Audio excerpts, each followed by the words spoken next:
Okay, so that is an incomplete list of possible ways you can tune into discernment. Again, countless ways. I might even bring my NLP friend and former coach and teacher in, and we can have a discussion about it. We might even do a live at some point, answer your questions on what would be helpful related to discernment. And that being said, there's what I call the cover your ass element of all of this.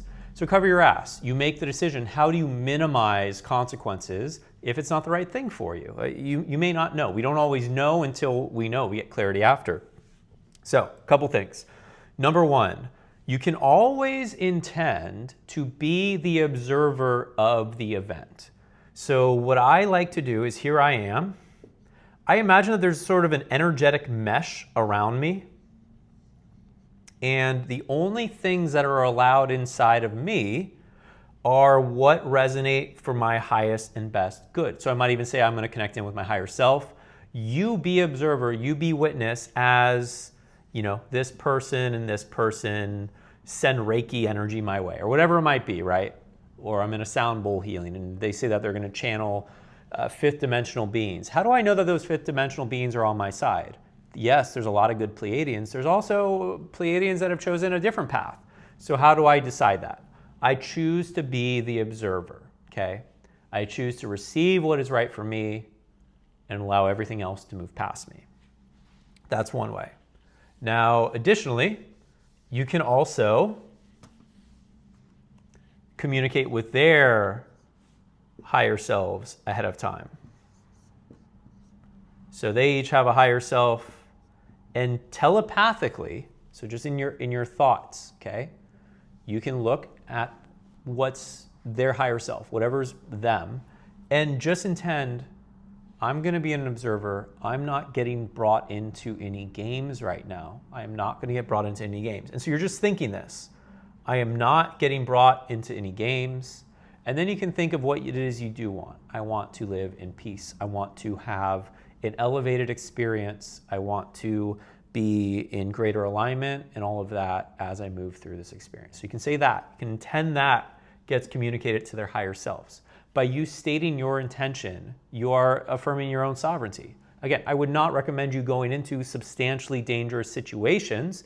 Like these people have knives and guns and things, and affirm that. Still on the physical level, there's things that can happen, but this does clean up some of the energetics. Now, additionally, what you can do is afterwards, you can intend that you clear karma. Now, the simple way that I show people to clear karma is they imagine the block letters karma, or the word karma in block letters, and that the letters sort of find a way of, okay, pretend this says karma, okay? So the block letters karma, that they're built in stone or whatever, and then they just sort of fade away. They sort of disintegrate and they move back into pure potential. So again, I'm just allowing them to eventually move back to pure potential. And you can call back in your golden sun over your head. You can ground out with your grounding cord anything that wasn't right for you. So here's your golden sun. Your energetic signature is on it, and it is filling your system back. If you like, you can even do a source healing. Intend that you're connected up to source, and then that comes through you to reset you. Another way you can do karma that I learned in my psychic school that's a little bit more thorough is you can put a rose up for every person you interacted with that day. So again, roses are high vibe in my school. You don't have to use a rose. That's what we learned. But other schools have hearts that they use. But let's say you did imagine a rose. You imagine a rose, one representing you, one representing every other person in the event. And then intend that any energy, so let's say this is you, any energy that was in your rose that you collected from these people, move back to their rose. And then any energy of yours that's in their roses, move back to your rose. And you can just observe all this happening. It is a lot on the visual mind, especially if you're unfamiliar with this, but it works, and with practice, it becomes easier. Now, in order to even further clean things up, you can imagine that there is another rose Above you all, that is like a vacuum rose that clears, that sucks up all the energy that was exchanged between you all two to just like pull it out of your space, okay? The interesting thing about doing that too is anytime we're around somebody, it's because we are a vibrational match for them in some way. But what if we don't want to be a vibrational match for them? Or what if we say, I want to be a vibrational match for whatever's clean and all that, but anything that's messy, let's pull it out. This rose, we can intend that it pull that energy out. Now this rose will go fly far, far away and explode, return back to pure source energy. And as we continue with the karmic clearing, again, I'm going through a bunch of energy tools. I'm working on a book about this because it can be very helpful for people, but it is helpful just for you to have some general sense of this. If you don't get it all in the first try, don't worry about it. But after you do this energetic exchange, after that rose comes in and clears things up, then you can imagine that there's a little stick above your rose, above their rose, above their rose. We pretend it looks like a cinnamon stick, so whatever that would look like. And you imagine the stick breaking in two. So the stick breaks in two, and it breaks in two for them, and it breaks in two for them, and then it drops inside each of the roses. This symbolically is a way of breaking karma. And karma is just cycles. So karma is anytime we start something, it will come back to us. Whatever we put out, we eventually receive back. But what if they started stuff with us and we started with them that we would no longer like to continue? Well, we got to clear it. Okay. So what if we accidentally entered into this karmic contract with them of I am helpless, you are my savior, okay? That's why we break karma. You don't need to read into it. This is just a way of clearing it.